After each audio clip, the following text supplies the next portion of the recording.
Will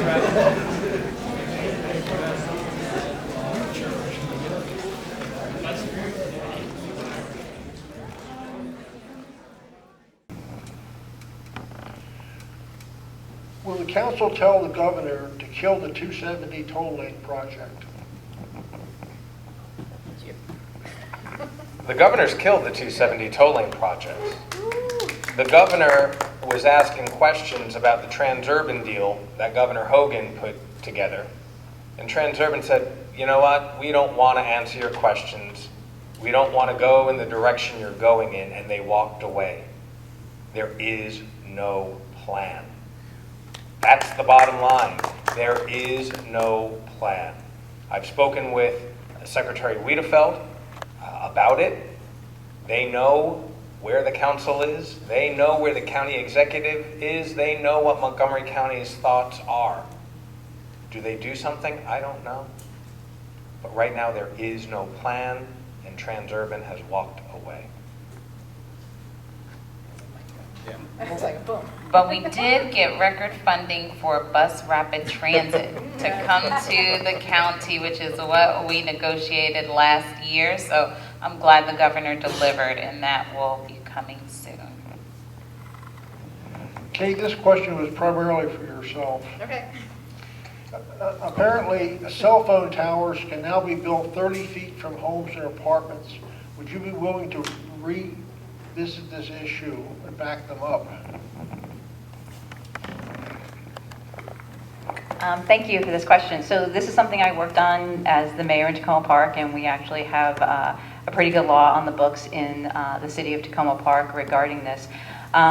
You know, I'm going to be honest with you, this is a very complicated issue, and at the moment, when I've talked to my colleagues here, I think there are a lot of priorities that we are looking at, and you know, I'm happy to talk to people about it, but I do not believe this is something the county council is going to be taking up in the near term.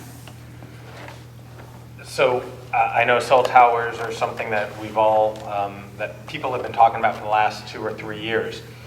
The reason the last council acted on cell towers was because we were the only jurisdiction in the DC region that had not adopted a local ordinance, and we were going to be sued by the federal government. DC, Prince George's, Howard, Fairfax, Loudoun, Arlington, they'd all passed ordinances. Montgomery County had not. And so rather than be sued and accept what the FTC was going to give us, we adopted our own. And our own is much more friendly to homeowners and residents than some of the other jurisdictions. And so if anyone has any concerns about it, I encourage you to look at what other jurisdictions did and what the setbacks were, and you will see that ours is much more reasonable, but we were going to be sued.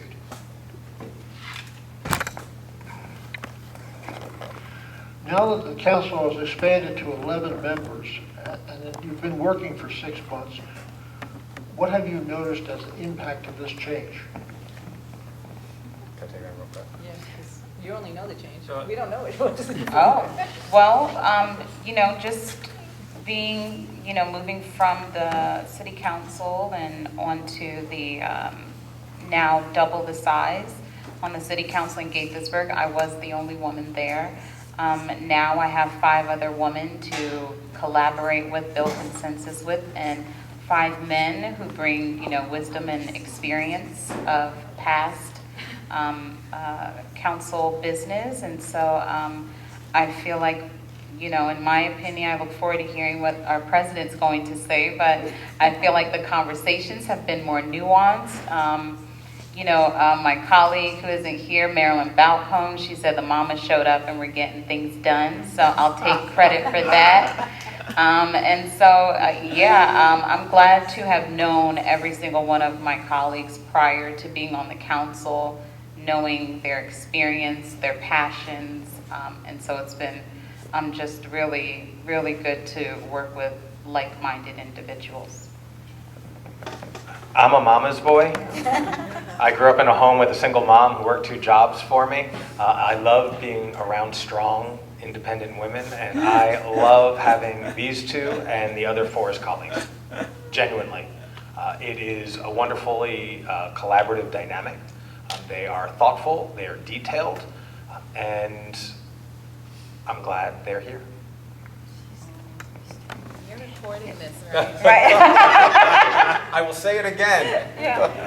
No, I mean, I would just agree. I think having the one thing I will say is, and Council President Glass says this all the time about how this is the most diverse county council we had. And particularly when I look at the 6 women who came on to the county council altogether, I think it is so important that we have 6 women. We have 6 women who come from very different life experiences and different perspectives, and the fact that we're all working together is really important. And so, it's really a privilege to work with everyone. And just to round that out, so of the 11 members, 6 are women. We have 2 Black council members, 2 Latino council members, our very first Asian American Pacific Islander, Kristen Mink, and I am still the only openly LGBTQ+. Yep. This is the most diverse council ever, and it is a beautiful representation of Montgomery County. Thank you. Given the lack of state funding for emergency rental assistance, how can Montgomery County help? Oh, I think that one. Yeah.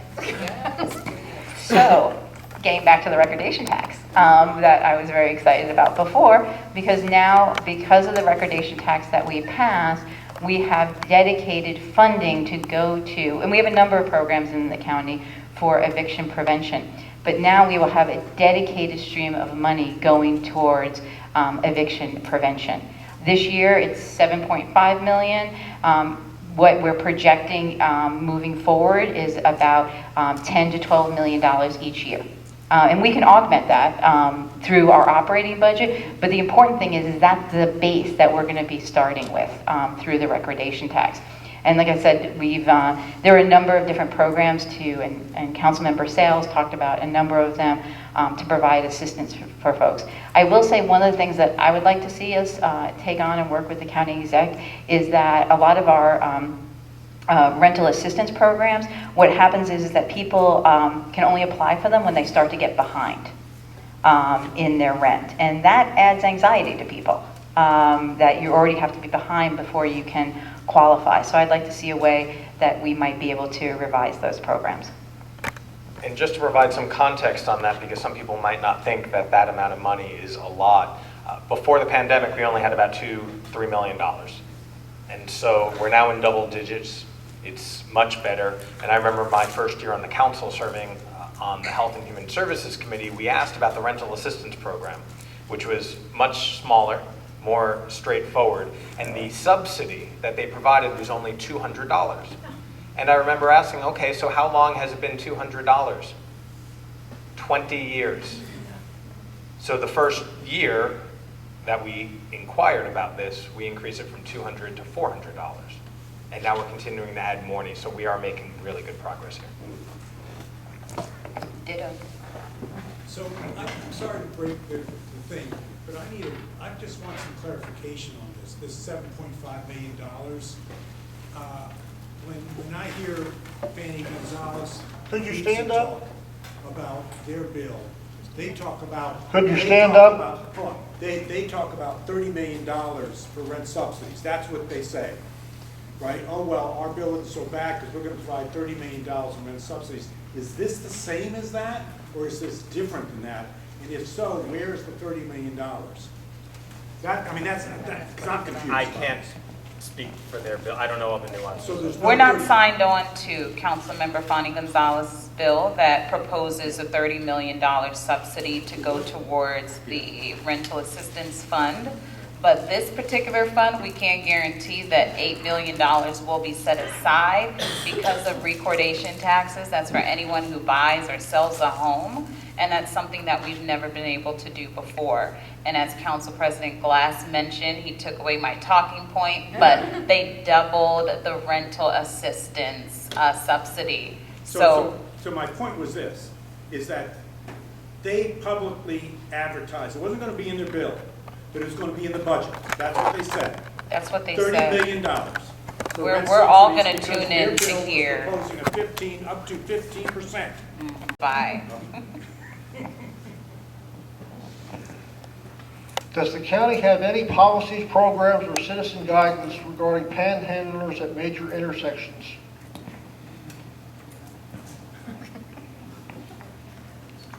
So the answer is no. And this is a complex situation because panhandlers, people who are on the corners, we know it's unsafe. And so the goal of legislating it would be to make the intersection safer, and we all want safer intersections. But when you recognize and acknowledge who these individuals are, many of them are unhoused. And some of them have mental illness. And how should we best help them? By criminalizing their behavior, which is actually what the law would require. And so it is a very difficult, ongoing conversation. Former Councilmember Craig Rice introduced legislation a number of years ago. The point of it is to ban panhandling at intersections, and it did not move forward because a number of the homeless providers actually argued against it, recognizing the other needs that these individuals have and not wanting to criminalize homelessness.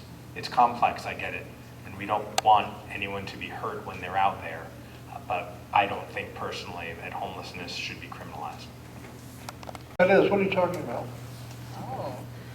So we are actually underway in the second year of our pilot study for universal basic income, and that provides a basic subsidy.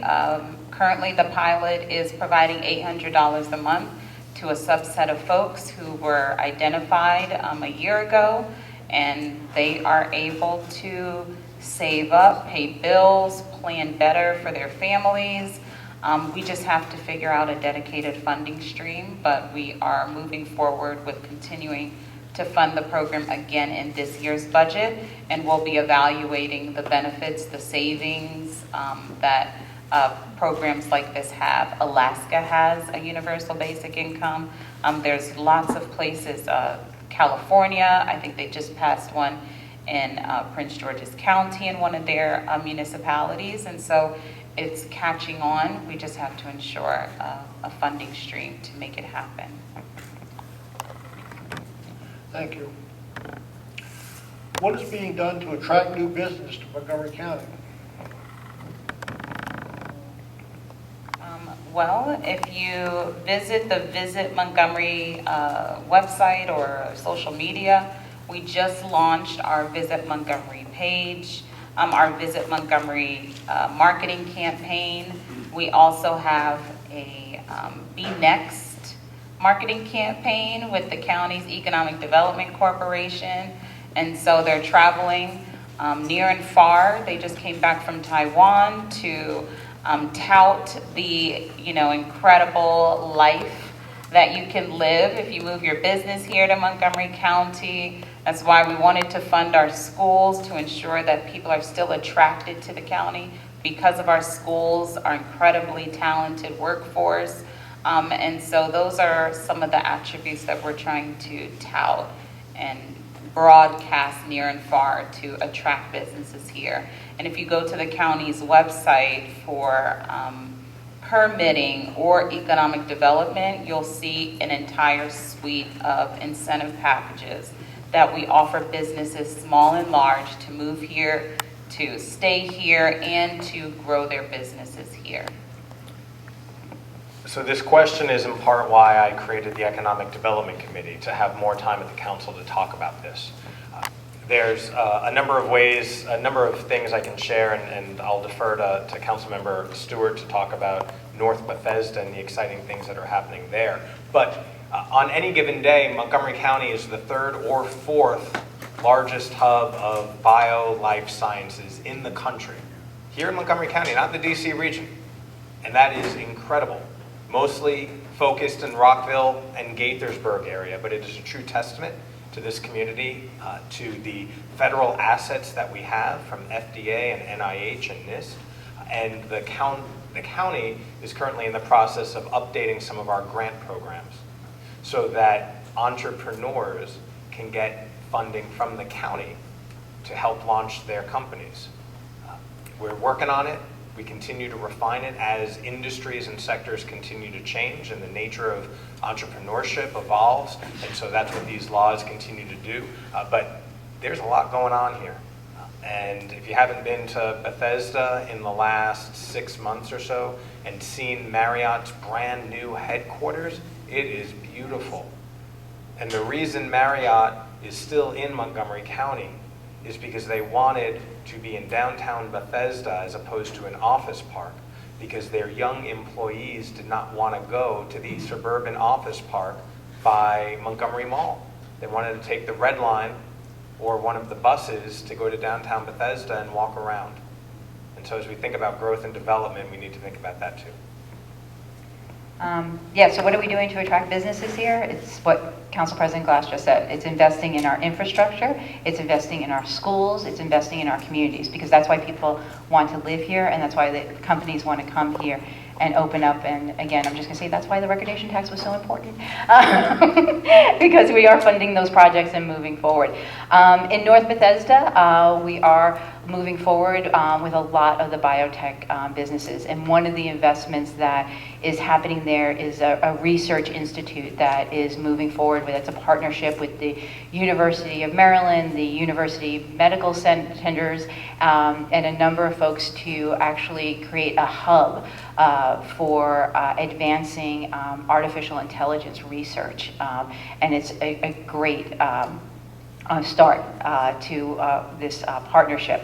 The other thing that we're doing, we're working very hard on, is the federal government under President Biden is putting together what's called ARPA-H. And again, this is building on the advances that have been happening in biotech. It's similar, folks remember, that was called DARPA, what they did with the military.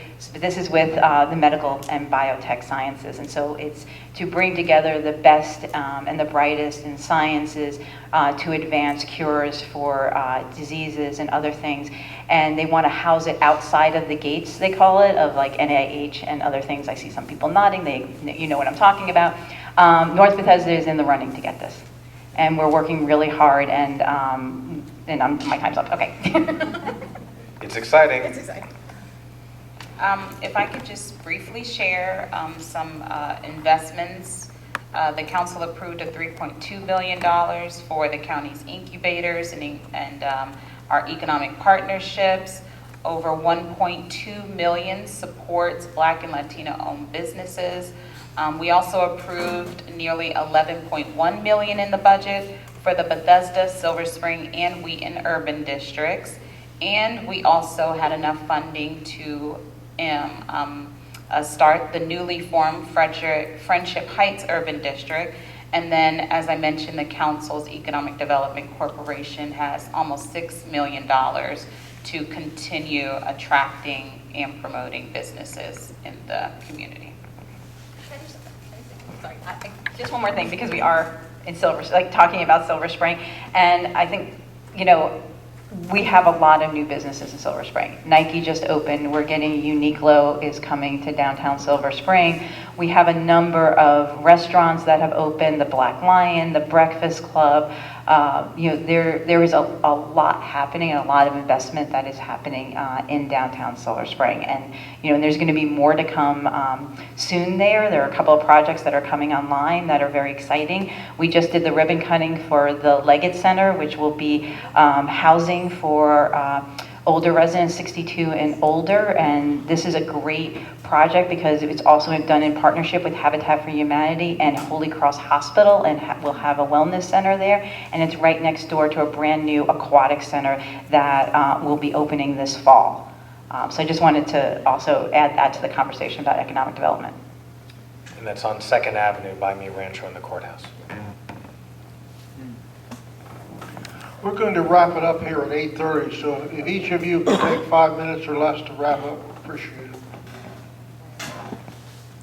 Well, I'm always happy to be of service and be responsive to this community, regardless of me living up county.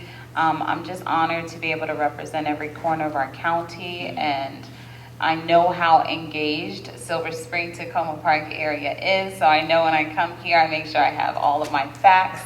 I have an incredible staff that has been incredibly helpful in being responsive to every part of our community, and so having events like this, not just during the election, is a very important reminder of just how engaged our residents are and how helpful you are to helping us shape our policy decisions, make votes on the council, and you all are the ones who keep your ear to the ground. And so I'm just grateful to be able to live in a county where on a Thursday night you could be anywhere but you're here with us. And so just really appreciate you and appreciate being here with my colleagues as well.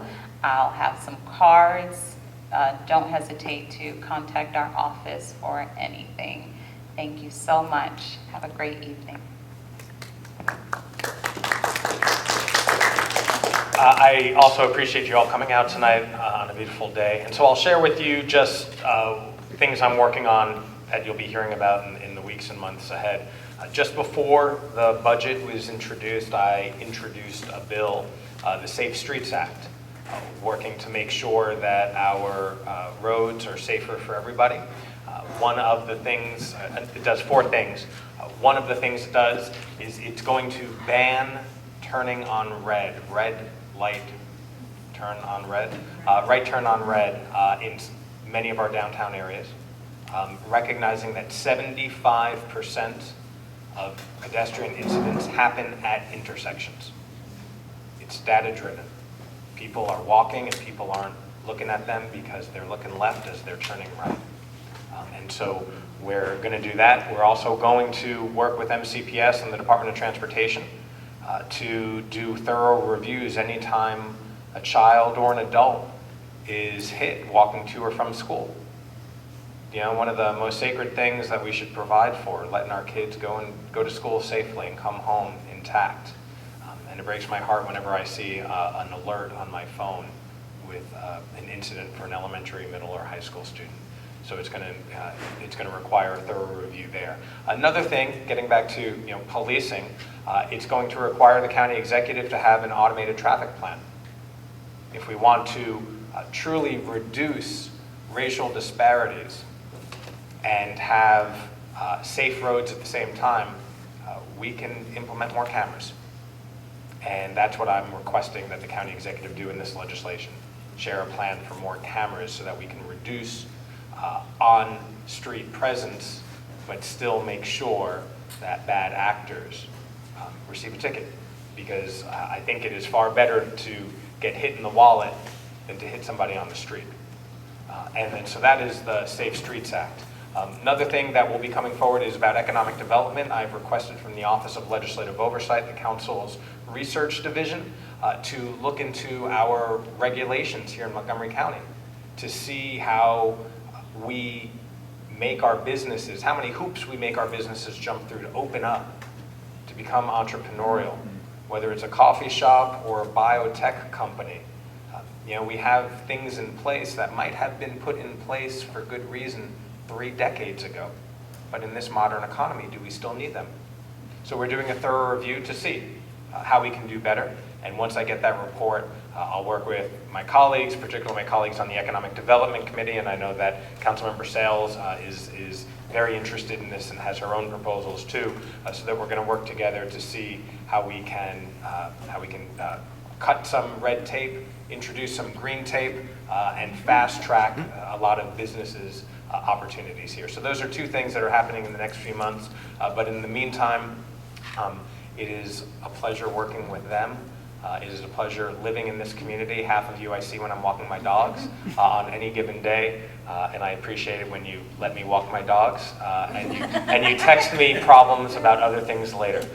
Tony, I'm not looking at you, so I'm looking at Kim. But thank you, and let's keep making Silver Spring a great place. Great. Thank you, everyone, for having us this evening. It's great to be here. One of the things we've been doing, mostly before the budget got really hot and heavy the last couple of weeks, was really being out in the community and doing meetings like this and working with neighborhood associations. And so that is a thing that we really like to do in my office. And now that the weather is nicer, one of the things that we want to do more of is really get out and do more of walking around neighborhoods. I know a number of folks, and I'll introduce Paul Ellis, my Deputy Chief of Staff, who is here. He handles transportation, parking issues, all those good things. And I can't believe no one asked a question about the purple line. But okay, we'll talk about it later. But those it's coming. But issues around, safety around the purple line and traffic and other issues and what we're going to do in the future about parking, those are all things that our office is working on and want to talk and come out and be with you all as we tackle those issues. I imagine public safety is, that's something we're going to continue working on with each and every one of you.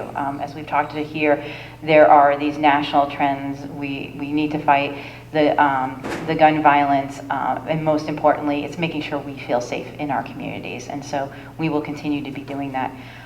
The other thing that, now that we're coming to the end of the budget, we want to get back to is some of the work we began looking into after the fire at the Arrive. We worked, and I've talked to my colleague here, Councilmember Sales, with Delegate Charkoudian on the bill she had in Annapolis that unfortunately just ran out of time. But when we actually started looking at that fire and some other ways that we do our fire inspections and permitting, it started to raise a lot of questions on what are some things that we can do better. And I'm looking forward to working with my colleagues on looking at particularly apartments and what are some of the things we can do better to make sure people are informed and make sure they can live safely in their homes. So thank you all. I'm glad to be here.